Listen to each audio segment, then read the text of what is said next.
In today's video, I'm going to teach you how to connect PayPal to Zapier. By the end, you'll have your PayPal account linked inside Zapier, so you can build automations that respond to payments, refunds, or new transactions with confidence. Start by heading to Zapier.com and signing into your account. Make sure you're in the correct workspace if your organization uses multiple ones, since connections are managed per account or team.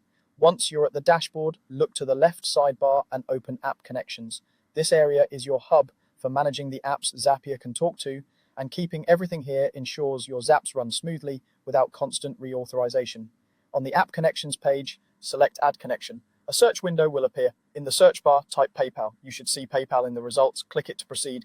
If it doesn't show up right away, double check the spelling and give the list a second to load. Now click Add Connection. Zapier will open a secure authorization window. Follow the prompts to sign into PayPal and confirm the permissions Zapier requests. These permissions allow Zapier to read the events and data needed to trigger your automations, such as when a payment is completed.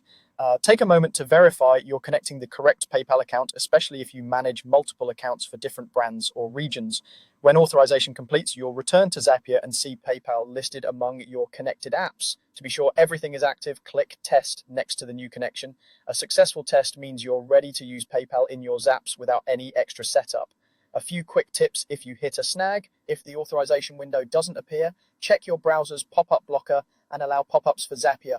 If you encounter an error during sign-in, confirm your PayPal credentials in a separate tab, then return and try connecting again. If you use multi-factor authentication, have your verification method handy, as PayPal may prompt you during approval. And if you ever need to rename, refresh, or remove access, you can do that right from the App Connections page. Let's recap the flow. Sign into Zapier, go to App Connections, choose Add Connection, search for PayPal, click PayPal, and select Add Connection to approve access. With that, PayPal is linked and ready to power your automations inside Zapier.